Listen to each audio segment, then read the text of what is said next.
तो चलिए स्टूडेंट, लेकर आया हूँ एक और इंटरेस्टिंग वीडियो। और आज की हमारी वीडियो का टॉपिक जो मोटिव है वो रहेगा कि मैं आपको चैप्टर 1 आपका है साइंस का केमिकल रिएक्शंस एंड इक्वेशंस, इस चैप्टर को हम स्टार्ट कर रहे हैं। डिटेल के अंदर बात करेंगे पूरी चैप्टर की। ऑल द वे मैंने नोट्स तैयार कर लिए हैं, तो यहाँ से हम नोट्स के हिसाब से पढ़ेंगे और ये पूरे नोट्स जो है वो एनसीईआरटी टेक्स्ट बुक बेस्ड है। तो रिलेवेंट आप कर सके, जो आपका टेक्स्ट बुक है, जो आपके पास में बुक है, वो नोट्स, वो लाइंस आपको इन नोट्स में देखने को मिलेगी। पीडीएफ अवेलेबल नहीं होगी इन सब की, आप कमेंट करके पीडीएफ के लिए कोशिश करना कि मत लिखो। बाकी ये जो है आप यहाँ से वीडियो को पॉज करके लिख सकते हो, वरना मुझे नहीं लगता कि आपको इनको नोट डाउन करने की कहीं पर भी ज़रूरत पड़ेगी। इस तरीके से हम इनको लेकर के आगे बढ़ेंगे, ठीक है। तो देखिए, सबसे पहले चैप्टर का नाम क्या है। चैप्टर का नाम एक बार दोबारा से मैं बता देता हूँ। चैप्टर का नाम है हमारा केमिकल रिएक्शंस एंड इक्वेशंस। और इसके अंदर सबसे पहले हम अप्रोच क्या रहेगी कि सबसे पहले हम केमिकल रिएक्शन को समझेंगे, उसके बाद में हम केमिकल इक्वेशन को समझेंगे। कोशिश मेरी यही रहेगी कि एक ही वीडियो के अंदर मैं आपका कंप्लीट चैप्टर जो है वो उसको कवर कर दूं।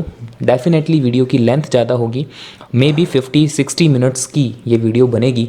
बाकी सिंगल वीडियो जब रहती है तो एक बेनिफिट ये रहता है बच्चे को कि पार्ट्स में आपको ढूंढने में अलग अलग वीडियोस का टाइम जो है वो स्पेंड नहीं होता। कोशिश करो कि 2x या फिर 1.5x स्पीड के अंदर आप प्लेबैक स्पीड बढ़ा लेना, क्योंकि लिखने में टाइम लगेगा और उस हिसाब से अगर आप चलोगे तो काफ़ी ज़्यादा आपको टाइम देखने में भी इसको लगेगा। चलिए, अब बाकी बातों को रखते हैं साइड में और स्टार्ट करते हैं चैप्टर। सबसे पहला टर्म आपको समझना है कि ये केमिकल रिएक्शन क्या होती है। आखिर केमिकल रिएक्शन किसे कहते हैं? तो इसको आप यूँ समझ सकते हो कि it is a process by which 2 or more substance react with each other to form new substance with different properties. 2-3 शब्द इस डेफिनेशन के अंदर इंपॉर्टेंट है। बहुत सिंपल डेफिनेशन है। क्या बता रखा है हमें? केमिकल रिएक्शन एक प्रोसेस होती है। क्या होती है? एक प्रोसेस होती है जिसमें 2 या फिर 2 से ज़्यादा सब्सटेंस आपस में रिएक्ट करते हैं और रिएक्शन करने के बाद में क्या बनाते हैं? आपका न्यू सब्सटेंस फॉर्म करते हैं। और जो न्यू सब्सटेंस बनेगा उसकी प्रॉपर्टीज़ बिल्कुल डिफरेंट होगी एज़ कम्पेयर टू हमारे इनिशियल सब्सटेंस की। फॉर एग्जाम्पल, अगर मान लो आपके पास में शुरुआत के अंदर 2 चीज़ें थी, एक ए से रिप्रेजेंट कर रहा हूँ मैं कि आपके पास में एक सब्सटेंस था ए और दूसरा सब्सटेंस था आपके पास में बी, ठीक है। और दोनों के बीच में आपने क्या करवा दी? आपस में एक रिएक्शन करवा दी, आपस में इन दोनों को रिएक्ट करवा दिया। रिएक्ट करवाने के बाद में हमने ये देखा कि इन दोनों से एक नया सब्सटेंस बना सी। अब ये जो न्यू सब्सटेंस प्रोड्यूस होगा, इसकी जो प्रॉपर्टीज़ होगी वो बिल्कुल अलग होगी as compare to property of A and property of B, ठीक है। एक एग्जाम्पल से समझने की कोशिश करते हैं। यहाँ पर एग्जाम्पल मैंने ले रखा है rusting of iron. I think सब बच्चे इसका हिंदी में मतलब समझ गए होंगे। रस्टिंग ऑफ आयरन कहते हैं लोहे के जंग लगने को कहते हैं। रस्टिंग ऑफ आयरन होता क्यों है? इसमें रीज़न ये होता है कि जो भी हमारा आयरन होता है वो आपका बेसिकली ऑक्सीजन के साथ में रिएक्शन कर लेता है। अभी कुछ बच्चों को लगेगा कि सर ये Fe क्या लिखा है, तो जो नहीं पढ़ने वाले बच्चे हैं हमारे, उनको मैं बता दूं कि क्लास 9th जो थी, जो हम पास आउट करके आए हैं, उसके अंदर एलिमेंट्स से हमारा इंट्रोडक्शन करवाया गया था। कुछ एलिमेंट्स होते हैं, एक पीरियोडिक टेबल होती है जिसमें केमिस्ट्री को जो है समझा जाता है। तो पीरियोडिक टेबल में जो एलिमेंट्स होते हैं उन एलिमेंट्स के आपको सिंबल जो हैं लगभग हर एक एलिमेंट्स के सिंबल आपको दिमाग में होने चाहिए। ऑल द वे जैसे जैसे हम आगे बढ़ेंगे, जैसे जैसे सिंबल्स एलिमेंट्स आएंगे, उनका हर एक का सिंबल मैं आपको बताते हुए चलूँगा। और जब आप इन सिंबल्स को 1-2 बार रिवाइज करेंगे तो सारे सिंबल आपको याद हो जाएंगे। आयरन यहाँ रिप्रेजेंट जो आपका Fe है वो यहाँ पर रिप्रेजेंट कर रहा है आयरन को। अब होता क्या है बच्चों, आयरन जब मॉइस्चर के साथ में रिएक्शन करता है, यहाँ पर सबसे पहले मैं आपको वर्ड इक्वेशन से ही समझा देता हूँ, वरना आपको ये चीज़ें समझ में नहीं आएगी कि सर लिख क्या रहे हैं। Fe और O2 को एक बार भूल जाते हैं, सिंपल शब्दों में स्टार्ट करते हैं समझना। Just a second. मान लो कि आपके पास में आयरन था।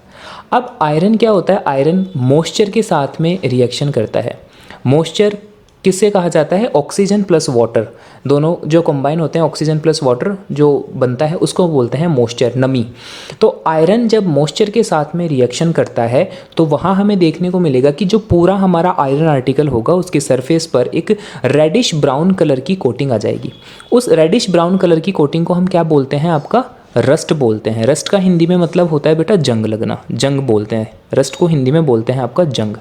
तो ये क्या है आपका, एक तरीके की रेडिश ब्राउन लेयर है, जो लेयर डिपॉजिट हो जाती है आपके पूरे के पूरे आयरन के आर्टिकल पर। नाउ ये जो रस्ट है ये है हमारा न्यू प्रोडक्ट, इसको हम क्या कंसीडर करेंगे, ये हमारा क्या बन गया है, हमारा न्यू प्रोडक्ट या फिर न्यू सब्सटेंस बन गया है।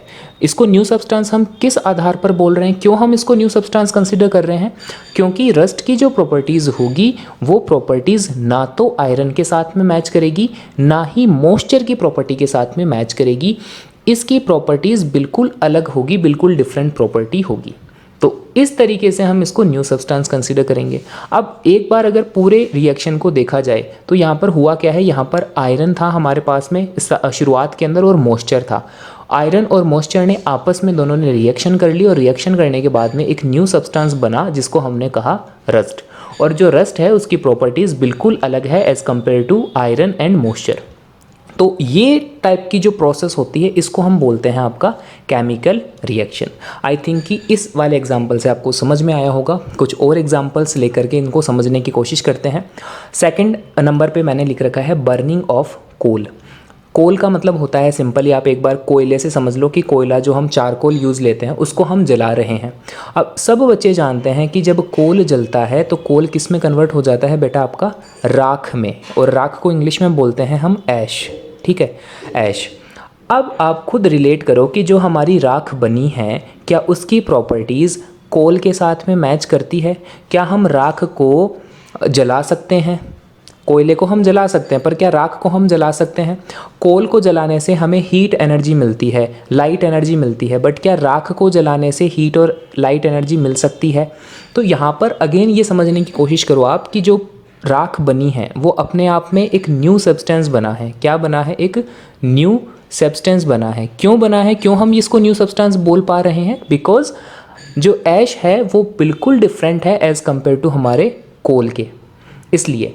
और इस रिएक्शन को अगेन ये क्या हो जाएगा, आपका एक केमिकल रिएक्शन का एग्जाम्पल हो जाएगा। Formation of curd. कर्ड किससे बनता है, सब बच्चे जानते हैं कि जो मिल्क होता है, मिल्क जो है वो ही आगे जाके धीरे धीरे कन्वर्ट हो जाता है आपका कर्ड के अंदर। अब अगेन मैं बोलूँगा कि आप कंपेयर करके देखो कि जो हमारी मिल्क की जो प्रॉपर्टीज़ होती है क्या वो कर्ड की प्रॉपर्टीज़ से मैच करती है। क्या मिल्क से जो हम चीज़ें बना सकते हैं वो चीज़ें क्या हम कर्ड से बना सकते हैं, या फिर कर्ड की जो खुद की प्रॉपर्टीज़ होती हैं वो कर्ड की प्रॉपर्टीज़ क्या मिल्क की प्रॉपर्टीज़ से मैच करती है। बिल्कुल नहीं करती। बिल्कुल दोनों जो सब्सटेंस है वो बिल्कुल अपने आप में अलग अलग सब्सटेंस है ना। ऑल द वे वो बने सेम से हैं, मतलब मिल्क से ही कर्ड बना है, बट कर्ड जो है वो एक अलग ही सब्सटेंस है। ठीक है, उसकी प्रॉपर्टीज़ बिल्कुल अलग है। अगर आप मिल्क से उसके कंपेयर करोगे प्रॉपर्टीज़ को तो वो प्रॉपर्टीज़ बिल्कुल अलग हो जाएगी। तो यहाँ पर भी हम क्या देख रहे हैं कि हमारे पास में इनिशियल कुछ सब्सटेंस था, उसमें हमने कुछ रिएक्शन करवाई और उसकी रिएक्शन के बाद में क्या हुआ, हमें एक न्यू सब्सटेंस मिला। तो ये अगेन एक एग्जांपल हो जाएगा आपका केमिकल रिएक्शन का। ठीक इसी तरीके से आपका अगला एग्जांपल आ जाएगा digestion of food.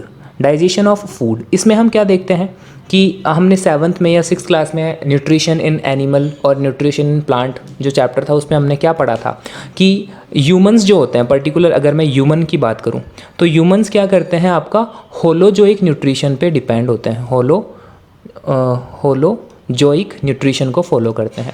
Holozoic nutrition में वो क्या करते हैं, होलोजोइक न्यूट्रिशन में ह्यूमन कॉम्प्लेक्स फूड खाते हैं और उस कॉम्प्लेक्स फूड को सिंपल फूड में कन्वर्ट कर देते हैं, सिंपल फूड में कन्वर्ट कर देते हैं, और इसी चीज़ को बोला जाता है आपका डाइजेशन। अब जब डाइजेशन होता है तो काफ़ी सारे नए सब्सटेंस बनते हैं। फॉर एग्जांपल यहाँ पर अगर मैं थोड़ा सा डिटेल में आपको बताना चाहूँ तो हम कॉम्प्लेक्स फूड के फॉर्म में 3 चीज़ें खाते हैं mainly, protein, carbohydrate and fat. और जब इनको सिंपल फूड में कन्वर्ट किया जाता है during the process of digestion तो ये चीज़ें बदल जाएगी। जैसे कार्बोहाइड्रेट जो है वो बदल जाता है ग्लूकोज में, प्रोटीन जो है वो बदल जाता है आपका एमिनो एसिड के अंदर, और जो आपका फैट होता है वो बदल जाता है आपका फैटी एसिड एंड ग्लाइसरोल के अंदर। अब ये जो मैंने नाम लिए हैं, glucose, amino acid, fatty acid, glycerol, ये क्या है, आपके सिंपल फॉर्म ऑफ फूड हैं जो बिल्कुल डिफरेंट प्रॉपर्टीज़ रखेंगे एज़ कम्पेयर टू आपका complex food. So again we consider digestion of food as an example of chemical reaction. Last example से और समझ लेते हैं, रेस्पिरेशन। रेस्पिरेशन वैसे बचा हम एक बायो का चैप्टर आएगा आगे, लाइफ प्रोसेस, उसमें डिटेल से पढ़ेंगे कि रेस्पिरेशन क्या होता है।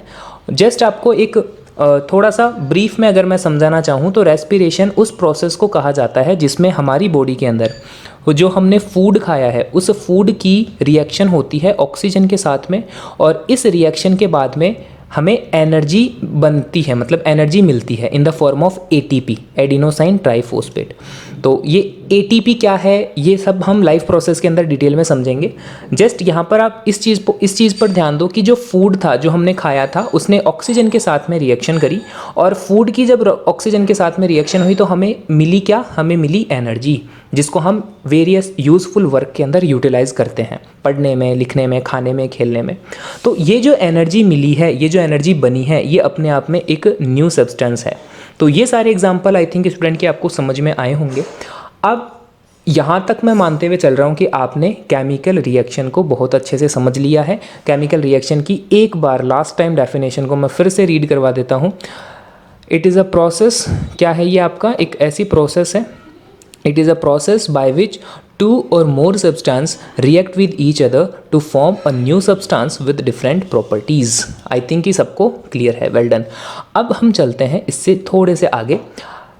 ये जो सारी रिएक्शंस जिसके एग्जांपल मैंने गिनवाए, जैसे रस्टिंग ऑफ आयरन है, बर्निंग ऑफ कोल है, फॉर्मेशन ऑफ कर्ड है, डाइजेशन ऑफ फूड है और रेस्पिरेशन है, ये हमारे एवरीडे लाइफ की एक्टिविटीज़ हैं।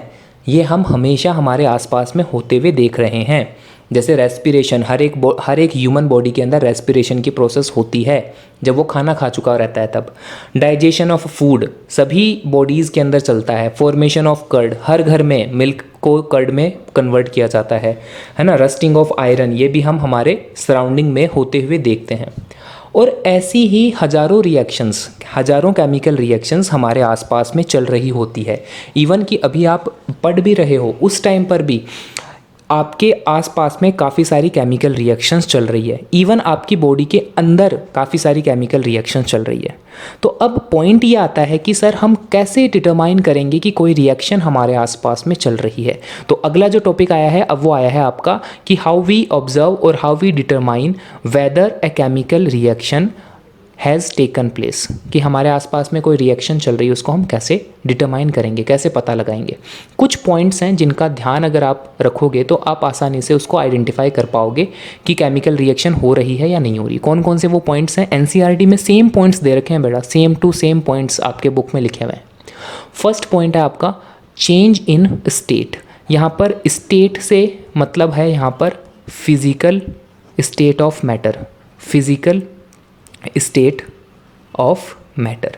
मैटर लास्ट क्लास में फर्स्ट चैप्टर था, एनीथिंग दैट हैव मास और occupy space is called matter. अब जब हम फिजिकल स्टेट की बात करते हैं तो आपको याद आ रहा होगा कि 3 टाइप की फिजिकल स्टेट्स जो है मैटर की मोस्ट कॉमनली देखने को मिलती हैं, और ये कौन कौन सी स्टेट होती हैं, आपका सॉलिड स्टेट है, उसके बाद में आपका लिक्विड स्टेट होती है और उसके बाद में आपका गैशियस स्टेट होती है। ठीक है, तो यहाँ पर कहने का मतलब यह है कि अगर कोई भी सब्सटेंस आपके पास में है और उसने अपनी स्टेट को चेंज कर लिया, लिक्विड था तो सॉलिड में कन्वर्ट हो गया, सॉलिड था तो गैस में कन्वर्ट हो गया, so it is an example, it is a sign of chemical reaction. वहाँ पर हमें वहाँ पर ये चेंज जो है ये इंडिकेट कर रहा है कि कोई ना कोई केमिकल रिएक्शन वहाँ पर चल रही है। ठीक इसी तरीके से सेकंड में आपका लिखा हुआ है change in colour. Change in colour आसानी से आपको समझ में आ रहा है, पॉइंट को बढ़ते हैं कि आपके पास में शुरुआत में कोई सब्सटेंस था और कुछ टाइम बाद में उसने अपने कलर में चेंज कर लिया। तो कलर में चेंज होना अगेन किस चीज़ का इंडिकेट करेगा कि वहाँ पर उस चीज़ के साथ में कोई ना कोई केमिकल रिएक्शन जो है वो हो गई है। इवोल्यूशन ऑफ गैस, अब एक नया शब्द आया है आपके लिए, इवोल्यूशन। इवोल्यूशन का मतलब होता है बेटा प्रोड्यूस होना। ठीक है, क्या मतलब होता है इसका, प्रोड्यूस होना या फिर बनना, गैस का बनना। गैस का बनना आप इस तरीके से समझ सकते हो, जैसे मान लो आपने डिकम्पोजर्स के बारे में पढ़ा होगा छोटी क्लास में। डिकम्पोज़र कौन होते हैं, ये हमारे एनवायरमेंटल क्लीनर होते हैं। बेसिकली इसमें हम बैक्टीरिया वगैरह कंसीडर करते हैं, बैक्टीरिया या अदर माइक्रो ऑर्गेनिजम्स जो क्या करते हैं आपके एनवायरमेंट को क्लीन करने का काम करते हैं। फॉर एग्जांपल जैसे आपका प्लांट वेस्ट है, एनिमल वेस्ट है, इनको आपका कन्वर्ट कर देते हैं वो सिंपल फॉर्म ऑफ फूड के अंदर। मैन्योर फॉर्मेशन आपको याद आ रहा होगा, मेन्योर कैसे बनाते हैं हम, तो मेन्योर क्या होती है, एक तरीके की खाद होती है। तो खाद जो है वो डिकम्पोजर्स तैयार करते हैं, ऑर्गेनिक मेन्योर। तो इसमें क्या होता है, आपका जो भी प्लांट वेस्ट होता है और जो भी आपका एनिमल वेस्ट होता है उसको कन्वर्ट कर दिया जाता है खाद में। अब ये जो प्रोसेस होती है इसमें मेनली हमें देखने को मिलता है एक गैस जो है वो बनती है, उस गैस का नाम है आपका मीथेन गैस, है ना। इसके बारे में भी हम डिटेल में, केमिस्ट्री का ही एक चैप्टर है 4th नंबर का chapter, carbon and its compound, उसमें हम पढ़ेंगे कि मीथेन क्या है। मीथेन एक तरीके का हाइड्रोकार्बन होता है। अभी हमें ये समझना है कि मीथेन क्या है, एक गैस होती है। ये गैस जो है वो बनती है एक प्रोसेस से, डिकम्पोजर्स जो है वो इस गैस को बनाते हैं। अब डिकम्पोजर्स ने जब गैस बनाई तो उन्होंने एक्चुअल में क्या किया है, एक केमिकल रिएक्शन करी है, इस तरीके से हम समझ सकते हैं। क्यों? क्योंकि उन्होंने एक गैस को बना दिया, इसलिए। तो जब कभी भी आपके आसपास में कोई गैस फॉर्म हो रही है, ठीक है, इवोल्यूशन ऑफ गैस हो रहा है, तो वहाँ हमें आइडेंटिफाई क्या होगा कि वहाँ पर एक केमिकल रिएक्शन हो रही है। अगला पॉइंट है आपका change in temperature. Change in temperature in the sense कि आपके पास में मान लो कोई चीज़ थी इनिशियली और उसका थोड़े टाइम बाद में जब आपने नोट किया तो उसका टेम्परेचर पहले के कंपैरिजन में या तो बढ़ चुका है या फिर उसका टेम्परेचर कम हो चुका है, along with the formation of new product. तो ये भी अगेन आपका किसका साइन हो जाएगा, आपका केमिकल रिएक्शन का। जैसे थोड़ी ही टाइम बाद में मैं आपको एक एक्टिविटी बेस्ड इक्वेशन बताऊंगा केमिकल रिएक्शन की, उसमें हम देखेंगे कि किस तरीके से जिंक ग्रैन्युल्स को हमने जब एसिड के साथ में रिएक्शन करवाया, यानी कि ऐसे मान लो कि जिंक के दाने थे छोटे, उनको हमने एक बीकर में डाल करके उसमें हमने एसिड को ऐड किया, तो हमने ये देखा कि जो बीकर था उसका टेम्परेचर अचानक से काफ़ी ज़्यादा बढ़ गया। तो जो टेम्परेचर में चेंज हुआ ये हमें किसकी तरफ इंडिकेशन करेगा, ये हमें इंडिकेट करेगा कि वहाँ पर कोई ना कोई केमिकल रिएक्शन हुई है। फिर लास्ट पॉइंट आता है आपका फॉर्मेशन ऑफ प्रेसिपिटेट। प्रेसिपिटेट को शॉर्ट फॉर्म में आप PPT, कैपिटल P और T इस तरीके से याद रख सकते हो कि अगर आपके पास में इनिशियली कोई सब्सटेंस था, उन दोनों को या तीनों चीज़ों को मिक्स करने पर आपका प्रेसिपिटेट फॉर्म हो रहा है, तो वो भी एक साइन है आपका केमिकल रिएक्शन का। प्रेसिपिटेट के बारे में भी मैं थोड़ा सा बता देता हूँ। प्रेसिपिटेट का मतलब होता है बेटा insoluble solid, insoluble solid. Detail में इस चीज़ का मतलब, यानी कि डिटेल में ये जो PPT है ये आपको थोड़े ही टाइम बाद में समझ में आएगा जब हम प्रेसिपिटेशन रिएक्शन के बारे में डिटेल में बात करेंगे, उस टाइम पर मैं आपको इसके बारे में डिटेल में समझा पाऊंगा। बाकी अभी आप ये समझ लो कि PPT का मतलब होता है इनसॉल्युबल सॉलिड, ठीक है, जो कि बाकी solution, rest of the solution में डिसॉल्व ना हो। तो ये सारे थे हमारे, अभी तक हमने क्या बातें कर ली, हमें ये पढ़ लिया हमने कि केमिकल रिएक्शन क्या होती है। केमिकल रिएक्शंस के कुछ एग्जांपल्स हमने देख लिए जो हमारे आसपास में चल रहे होते हैं, और हमने उन पॉइंट्स के ऊपर बात करी कि हम कैसे डिटरमाइन कर सकते हैं कि हमारे आसपास में कोई रिएक्शन चल रही है या नहीं चल रही है। अब एक अल्टीमेट स्टेटमेंट इस सारे बातों से निकल करके आता है, जिसको मैं कंक्लूजन ऑफ द स्टोरी भी बोल सकता हूँ, कि ये जो नोट मैंने लिख रखा है ये इंपॉर्टेंट है। इसमें लिखा क्या है पहले ये पढ़ते हैं। whenever a chemical change occur a chemical reaction take place। जैसे हमने बात तो कर ली, जैसे पिछले 15 मिनट से मैं आपको बता रहा हूँ कि केमिकल रिएक्शन ये होती है, केमिकल रिएक्शन वो होती है, बट एक्चुअल में केमिकल रिएक्शन का मतलब है कि अगर आपके आसपास में कहीं पर भी केमिकल चेंज हो रहा है तो आप उसको आंख बंद करके ये बोल सकते हो कि वहाँ पर क्या हो रही है, एक तरीके की केमिकल रिएक्शन हो रही है। बेटा याद होगा आपको कि लास्ट क्लास में ही हमने बहुत डिटेल में केमिकल और फिज़िकल चेंज के बारे में पढ़ा था, जिसमें हमने डिफरेंशिएट करके भी देखा था। कुछ पॉइंट्स मैं आपको वर्बली यहाँ पर बता देता हूँ, लिखूंगा नहीं, लिखने में काफ़ी ज़्यादा टाइम लग जाएगा। केमिकल चेंज में हमने क्या क्या पढ़ा था? केमिकल चेंज में हमने पढ़ा था कि 1 or more new substance are form, एक या एक से ज़्यादा न्यू सब्सटेंस बनते हैं। केमिकल चेंज जो होता है, ये पहला पॉइंट था, 1 or more new substance are form. Second point में हमने पढ़ा था कि chemical change is a type of permanent change, ये परमानेंट टाइप का चेंज होता है जनरली। थर्ड पॉइंट में हमने पढ़ा था कि केमिकल चेंज इररिवर्सिबल होता है, यानी कि अगर कहीं पर केमिकल चेंज हुआ तो उसको आप पहले के जैसा नहीं बना पाओगे। और हमने आगे पढ़ा था फोर्थ पॉइंट में कि along with the change in physical property chemical properties are also change in a chemical change। तो ये सारे पॉइंट्स हमने लास्ट क्लास में पढ़े थे। अल्टीमेटली बोलने का मेरा ये मतलब है कि अगर आप केमिकल चेंज को आइडेंटिफाई कर पा रहे हो, अगर आप केमिकल चेंज का पता लगा पा रहे हो कि हमारे आसपास में कहाँ कहाँ केमिकल चेंज हो रहे हैं, तो आप वहाँ ये बोल सकते हो कि वहाँ पर एक्चुअल में एक केमिकल रिएक्शन परफॉर्म की जा रही है। ठीक है, तो ये स्टेटमेंट था, एक बार फिर से रीड कर लेते हैं इसको। क्या है अल्टीमेट स्टेटमेंट कि व्हेनेवर अ केमिकल चेंज अकर, जब भी हमारे आसपास में किसी भी तरह का कोई भी केमिकल चेंज होगा वहाँ पर हमेशा एक केमिकल रिएक्शन होगी। ठीक है, ये था। अब ये सारी बात हुई केमिकल रिएक्शन के बारे में। अब बात आती है कि सर अगर हमारे आसपास में केमिकल रिएक्शंस हो रही होती हैं तो इनकी हमें स्टडी करनी होती है। तो स्टडी करने के लिए ज़रूरी है कि इनको पेन पेपर पे लिखा जाए। अब जो लिखने का तरीका होता है किसी भी केमिकल रिएक्शन को, उसे ही एक्चुअल में कहा जाता है केमिकल इक्वेशन। मैथ्स में अभी तक आपने इक्वेशन देखी होगी, जैसे कि ax² plus bx plus c is equal to 0। इनको हम क्या बोलते हैं? इनको हम बोलते हैं इक्वेशंस है, ये मैथमेटिकल इक्वेशंस हैं।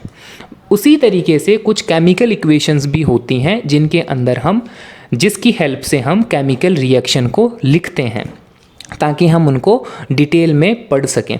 अब अगर मैं डेफिनेशन की बात करूं अकॉर्डिंग टू द नोट्स, तो मैंने लिख रखा है कि symbolic representation of chemical reaction is said to be a chemical equation. जब आप सिंबल्स की हेल्प से, जब आप नाम वगैरह की हेल्प से किसी भी केमिकल रिएक्शन को नोट डाउन करते हो, लिखते हो, तो उसी को ही क्या कहा जाता है? आपका केमिकल इक्वेशन कहा जाता है। अब इसके अंदर क्या क्या होता है? आपका सिंबल ऑफ एलिमेंट्स होते हैं, है ना, उनके केमिकल फार्मूला हो सकते हैं, मॉलिक्यूल और कंपाउंड के फार्मूला हो सकते हैं, पॉलीएटॉमिक आयंस हो सकते हैं। ठीक है, अब मैं यहाँ पर फिर से आपको रिवाइज नहीं कराऊंगा कि बेटा एलिमेंट्स क्या होते हैं, है ना, एटम्स क्या होते हैं, आयंस क्या होते हैं। ये सारे आपकी 9th क्लास की चीज़ें थी, केमिकल फार्मूला इनका, ये सब याद होगा आपको। केमिकल फॉर्मेशन भी, केमिकल फार्मूला बनाना हमने सीखा था। जैसे मान लो कि NaCl के अंदर हमने क्या सीखा था, जस्ट फॉर रिकॉल आपको याद दिलवा दूँ। जैसे हम Na के बारे में पढ़ते थे कि Na की वैलेंसी होती है आपका +1, क्लोरीन की वैलेंसी होती है आपका -1। क्लोरीन की वैलेंसी जो है वो Na के नीचे लग जाती है और सोडियम की वैलेंसी जो है वो Cl के नीचे लग जाती है। जो कंपाउंड है वो बनता है आपका Na1Cl1, और 1 अगर है तो लिखा नहीं जाता इनको, तो सिंपली हम इनको बोलते हैं NaCl। अब ये जो NaCl बना है ये एक्चुअल में क्या है? आपका एक कंपाउंड बना है। और अगर थोड़ा सा डिटेल में अगर मैं और बात करूँगा तो अभी इसी क्लास में आपको बताया जाएगा कि ये एक टाइप का आयोनिक जो है कंपाउंड बना है। तो ये सब हमने फॉर्मेशन ऑफ केमिकल फार्मूला जो है हमने सीखा था बनाने का। तो ये जो NaCl है, ये NaCl जो कि सोडियम क्लोराइड लिखा हुआ है, ये NaCl के फॉर्म में हम किसी भी इक्वेशन को जब लिखेंगे, या फिर Fe, जैसे थोड़ी देर पहले मैं बात कर रहा था Fe किसको रिप्रेजेंट करता है? ये करता है आपका आयरन को। तो इस तरीके से जब हम किसी भी केमिकल रिएक्शन को लिखते हैं तो उसी को बोला जाता है आपका केमिकल इक्वेशन। ठीक है, चलते हैं थोड़ा सा और आगे। यहाँ पर अब आपको दे रखा है कि जब भी आप किसी केमिकल इक्वेशन को लिखोगे तो कुछ नेसेसरी कंडीशंस होती हैं, जैसे कि टेम्परेचर है, प्रेशर है। इनका मतलब कि किस टेम्परेचर पर वो रिएक्शन परफॉर्म की जा रही है, कितना प्रेशर उस टाइम पर है, या फिर किसी कैटलिस्ट की आपको रिक्वायरमेंट है या नहीं है। ये बाकी की जो सारी चीज़ें होती हैं इनको हम क्या बोल सकते हैं? इन सबको हम बोल सकते हैं कंडीशन ऑफ रिएक्शन, कि जिस टाइम पर रिएक्शन हो रही है उसमें कंडीशन कौन कौन सी है, टेम्परेचर कितना है, प्रेशर कितना है ना, कौन सी एनर्जी, हीट एनर्जी है या इलेक्ट्रिकल एनर्जी है, या फिर किसी कैटलिस्ट की ज़रूरत पड़ रही है। इन सभी एक्स्ट्रा चीज़ों को हम लिखते हैं एरो पे। ठीक है, एरो पे। इसको सबको कहाँ लिखा जाता है? एरो पे। और एरो जो है वो क्या करता है बेटा? एरो जो है आपका रिएक्टेंट और प्रोडक्ट को सेपरेट करने का काम करता है। जैसे मान लो कि यहाँ पर लेफ्ट हैंड साइड में हम रिएक्टेंट्स लिखते हैं और राइट हैंड साइड में हम प्रोडक्ट लिखते हैं, और दोनों को सेपरेट करने के लिए इस तरीके से हम एक एरो बीच में बना देते हैं। और एरो का जो हेड होता है वो हमेशा प्रोडक्ट वाली साइड में होता है। एरो हेड जो है वो रिप्रेजेंट करता है कि हमारी डायरेक्शन ऑफ रिएक्शन का फ्लो क्या है, हम किस तरफ से किस तरफ बढ़ रहे हैं।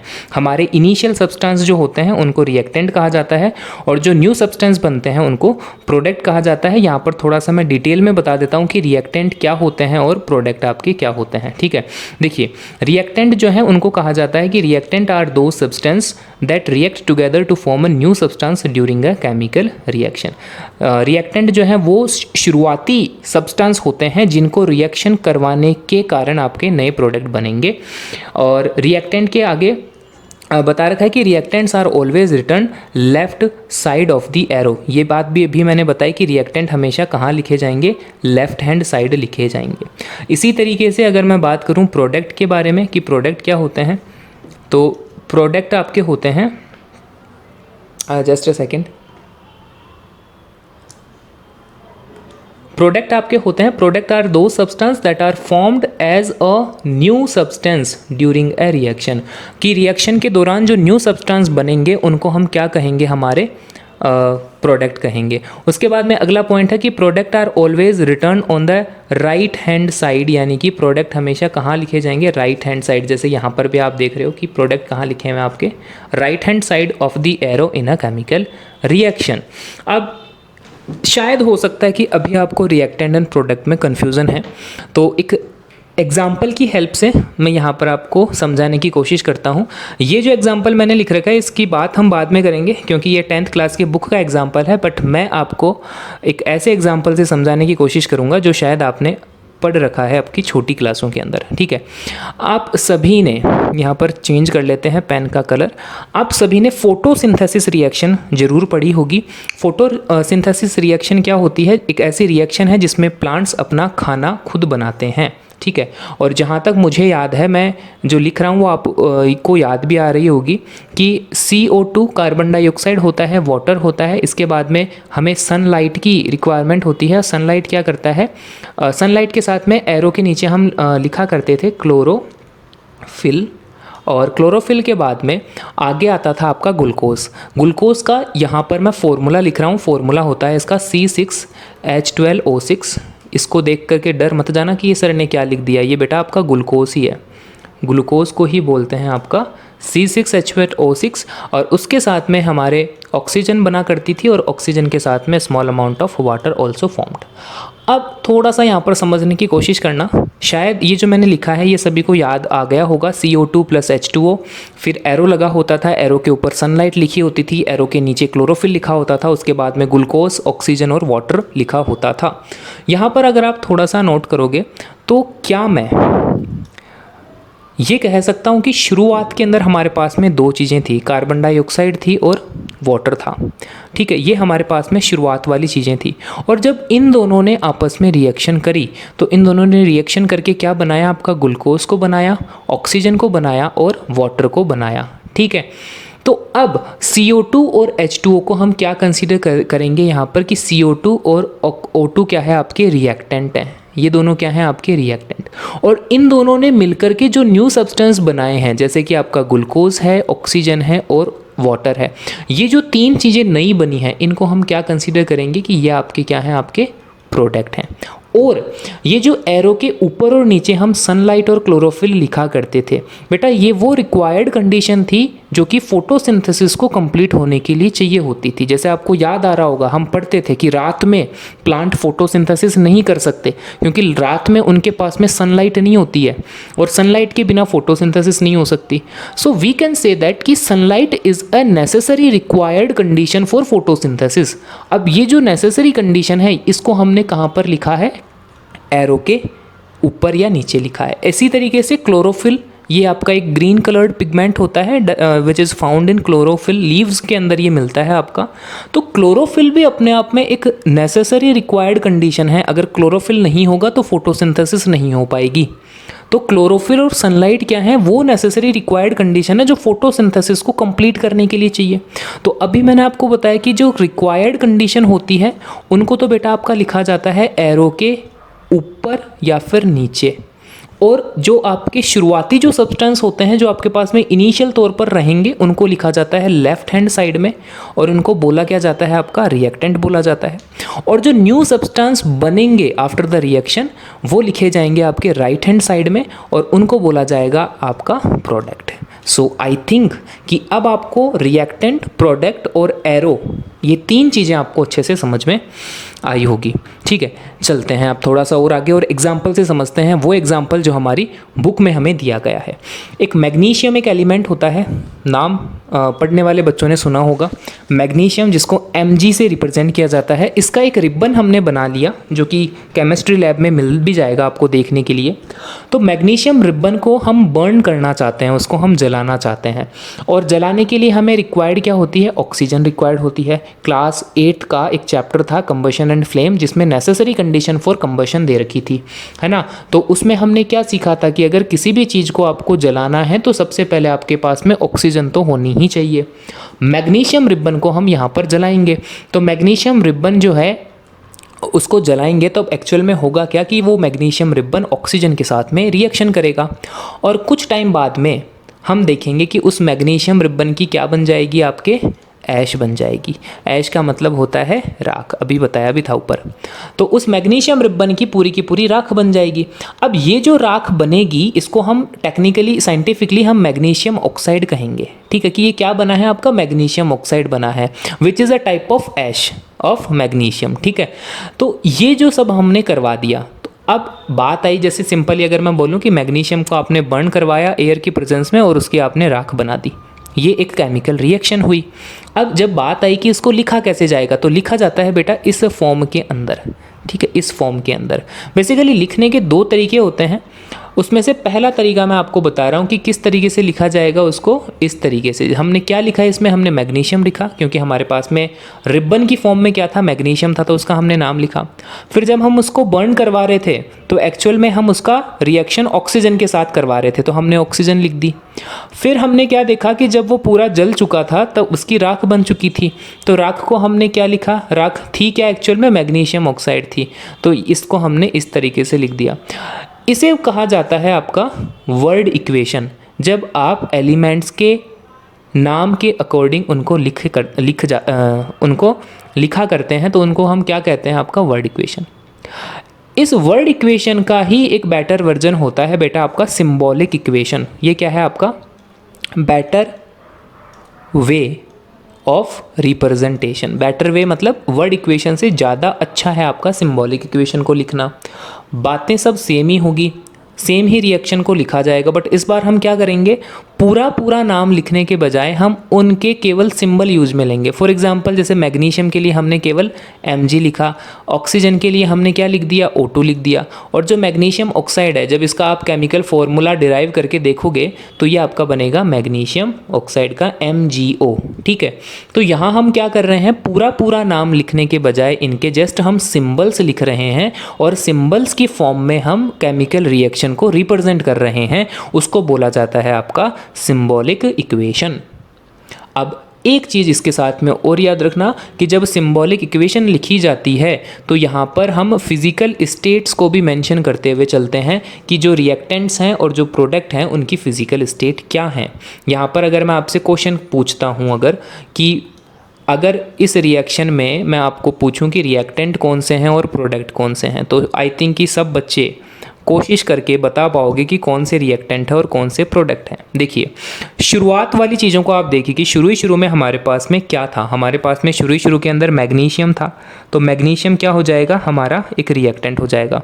अच्छा, मैग्नीशियम को हमने रिएक्शन किसके साथ में करवाई थी? हमने ऑक्सीजन के साथ में रिएक्शन करवाई थी, तो ऑक्सीजन भी हमारे पास में शुरू के अंदर थी, तो ऑक्सीजन भी क्या हो जाएगी? हमारी एक रिएक्टेंट हो जाएगी। अच्छा, ये जो मैग्नीशियम ऑक्साइड बनी है ये क्या रिएक्शन से पहले ही बन गई थी? नहीं सर, पहले तो मैग्नीशियम था और ऑक्सीजन थी, दोनों ने रिएक्शन ही नहीं करा था, तो राख तो बनी नहीं थी।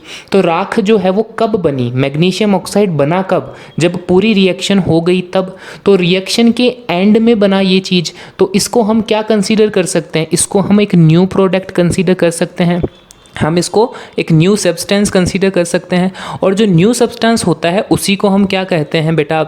आपका प्रोडक्ट कहते हैं।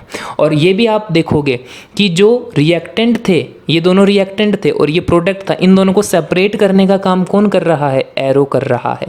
तो इस तरीके से भी आप देख सकते हो कि शुरुआत में क्या चीज़ थी और बाद में क्या चीज़ बनी।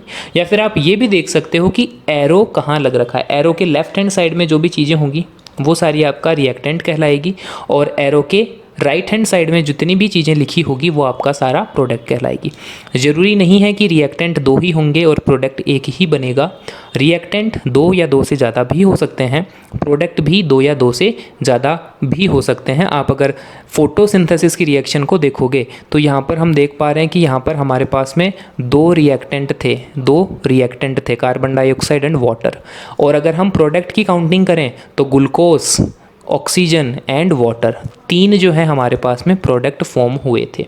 तो इनके नंबर्स पे मत जाना कि 2 ही रिएक्टेंट होंगे या एक ही प्रोडक्ट बनेगा।